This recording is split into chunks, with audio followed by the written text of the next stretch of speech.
My brief stint in motion capture, our interview with gaming god and creator of Mario, Shigeru Miyamoto, and our look at making the music for video games with Busta Rhymes and Snoop Dogg. Stick around, it's game time.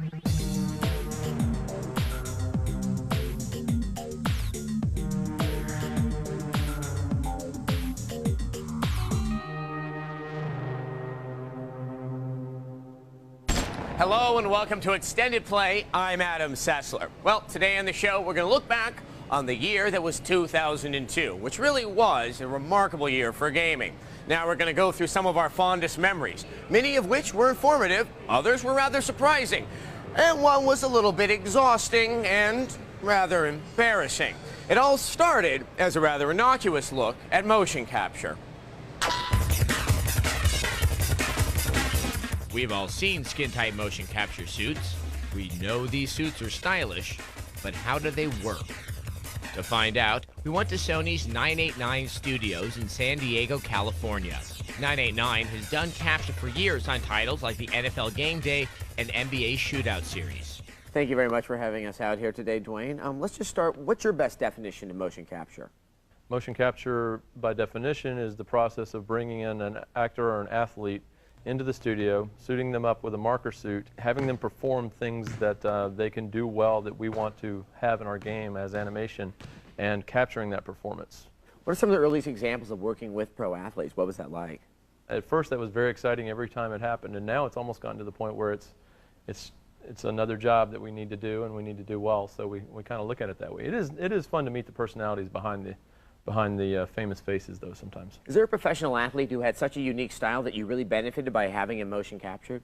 We had Roger Clemens in, and he's the Rocket. He's got, I think, a pretty recognizable delivery, so that was exciting. In the NFL, we had Donovan McNabb that came in this past season and did some quarterbacking animation for us. The subtlety of the motion that you get with the motion capture system that we have and the process that we have in place means that what you see is what you get in the animation. Well, Dwayne, thank you very much. I've definitely enjoyed myself here today. Adam, aren't you forgetting a little something?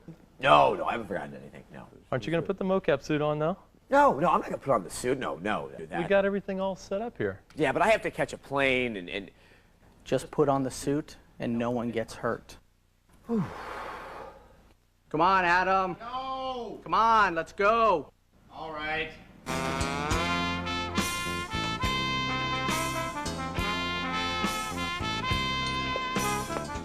I feel like a sad ninja.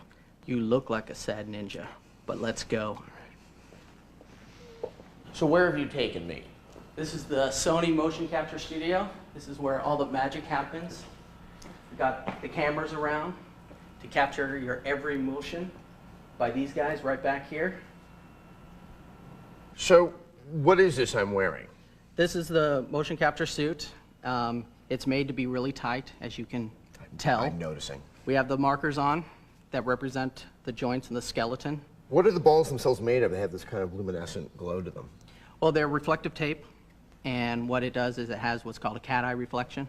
So it takes these lights, and as it comes down, it'll reflect the light right back to the camera, and in the middle there's a lens that will capture that light, and that's what the cameras will see. So why don't I go over there, and we'll put you through. Oh, joy. Good. Put this on. Oh, great. And we'll get you all set.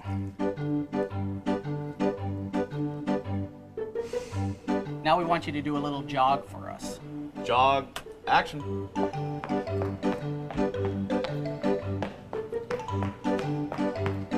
All right, now we're gonna have you walk like a chicken. All right, let's try something a little more athletic. We'll do some stuff from our sports games.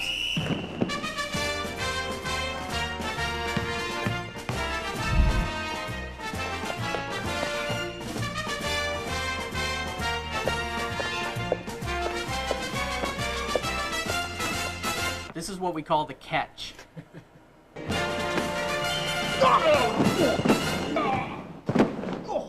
All right, Adam, now why don't you dance for us?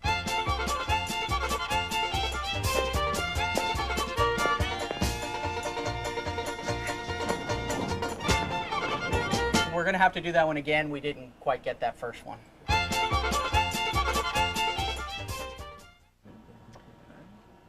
And here's your suit back. So these guys take good care of you?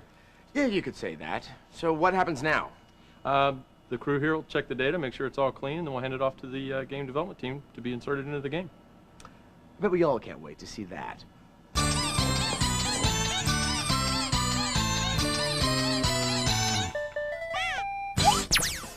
Coming up on a special edition of Extended Play, we revisit our interview with gaming legend Shigeru Miyamoto.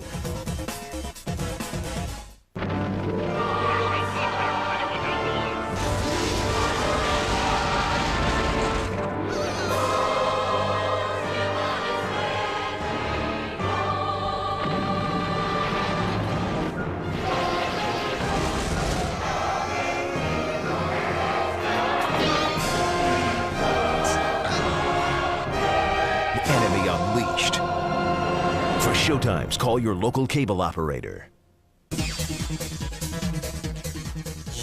Welcome back to Extended Play. 2002 has been something of a banner year for Nintendo. With games like Eternal Darkness, Mario Sunshine, and Metroid Prime, it seemed easier for the company to do right than to do wrong. Well, with a none-too-little title on the horizon called The Legend of Zelda: The Wind Waker, we thought we'd return to our interview with the man behind it all, Shigeru Miyamoto. This unassuming little game is the original Donkey Kong, and how it came to be marked the beginning of a shift in how games are made. Game creator Shigeru Miyamoto spoke with us about the importance of artistry in game design. I first entered Nintendo almost 30 years ago. And at that time, there really wasn't much in the way of video games. Up until that point, pretty much all of the video games that had been seen had been made by technical people. But at that point, myself as an artist, working with some more technical people at Nintendo, went on to design our first game, which was Donkey Kong. Say the word Nintendo, and gamers often think of those classic characters from franchises. And though he loves them all, Miyamoto believes that in the end, it's solid, tried-and-true gameplay that keeps people coming back for more. A lot of people ask me if I start designing games with a story in mind, or a particular scenario, or a particular character, but actually I start on a much more basic level. Really, when we started with Mario, all we had were just some blocks on screen, and we would try to make those blocks bounce around and jump as we intended them to do using the controller. And so it's really at that very core element that our game design began. So I think that's why it's important for me to watch people playing Mario and see them moving their controller in the air as they're playing the game. That's really what exhibits the true fun of the game. With a number of hit games under his belt, it's clear that Miyamoto was onto something. But these days, with the consistent demand for his expertise, such success has its pitfalls.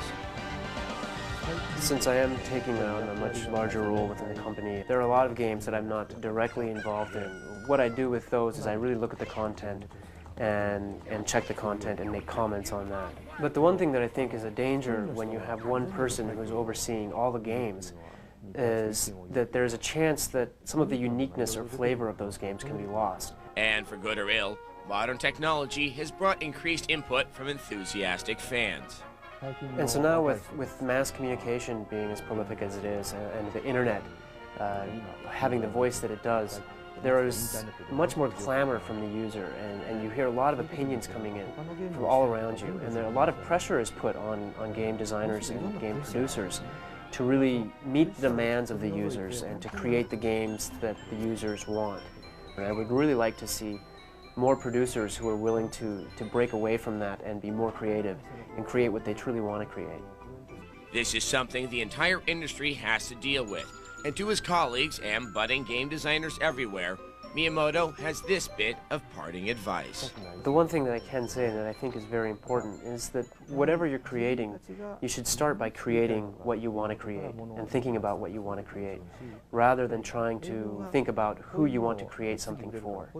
Because to me, that is where the importance lies. Coming to the plate is Kurt Schilling. Coming up on a special edition of Extended Play, we hit a few balls with Kurt Schilling and follow a dance troupe who's staging Mortal Kombat.